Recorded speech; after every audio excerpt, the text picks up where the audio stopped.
Tak tieto skoré ranné lety sú úžasné, to prázdne letisko, je to ticho, kľud, ale kaviareň otvorená, Kosta. My hľadáme, či tu je nejaká hernička, sme počuli. Máme 50 minút ešte do odletu, ale samozrejme prídeme skôr ku gateu. Takto krásne letisko. Detský koutek. Ešte píšu rovno. Tak to je detský koutek. To je niečo na to, ale to je zatvorené. Na to je zatvorené táto.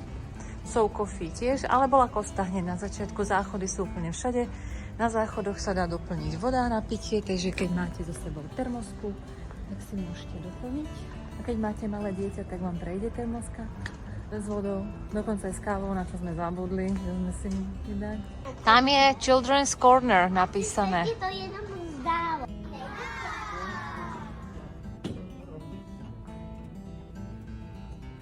Takže pri bránach C10 a C11 terminál 2 je takýto malý kútik, kde sa deti zahrajú. Ranný let úplne v pohode.